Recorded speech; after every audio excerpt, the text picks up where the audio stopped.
Hello बच्चों, आइए इस प्रश्न को देखते हैं। प्रश्न में हमसे पूछा गया है कि ऑक्सीश्वसन तथा अनॉक्सीश्वसन में 5 अंतर लिखिए। सबसे पहले हम बात करते हैं प्रश्न से संबंधित मुख्य अवधारणा के विषय में। मुख्य अवधारणा जो कि संबंधित होगी श्वसन से,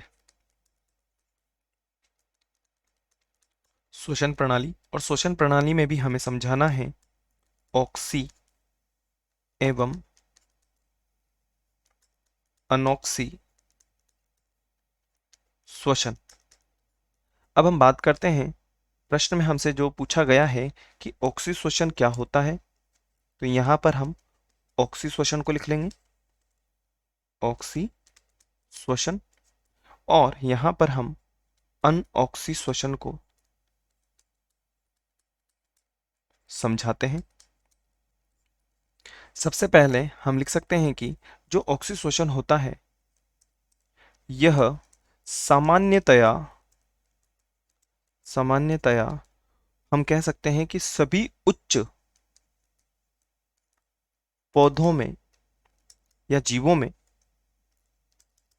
होता है।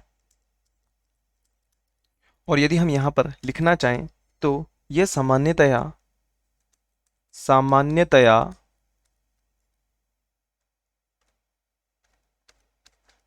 कवकों या हम एक तरीके से जीवाणुओं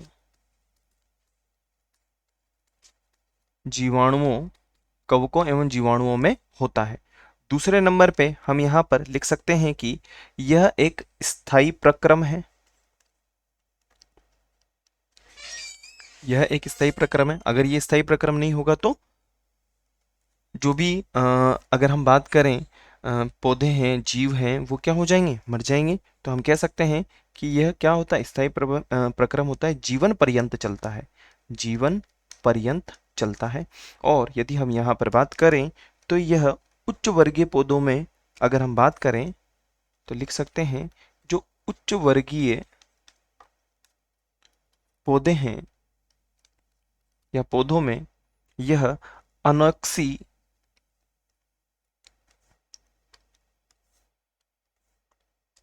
उच्च वर्गीय पौधों में अनॉक्सी परिस्थिति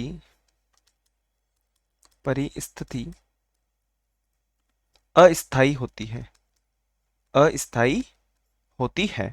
और तीसरे नंबर पे यदि हम समझना चाहें तो यहाँ पर अगर ऑक्सी है अर्थात ऑक्सीजन की उपस्थिति होगी, हम कह सकते हैं यहाँ पर ऑक्सीजन उपस्थित होगा।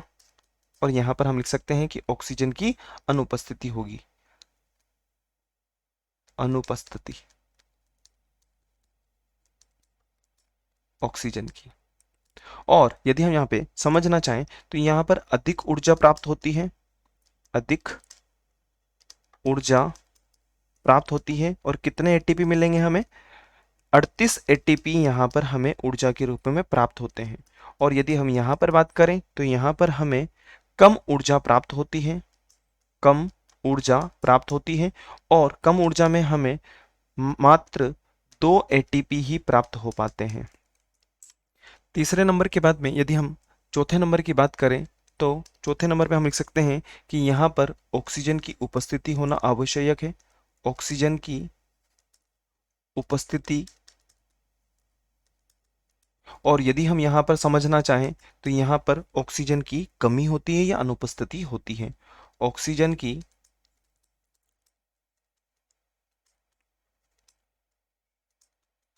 अनुपस्थिति होती है।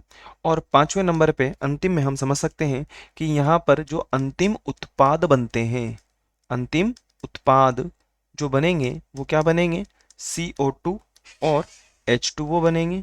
और यदि हम यहाँ पर समझना चाहें तो यहाँ पर एथेनॉल अंतिम उत्पाद के रूप की यदि हम बात करें तो यहाँ पर अंतिम उत्पाद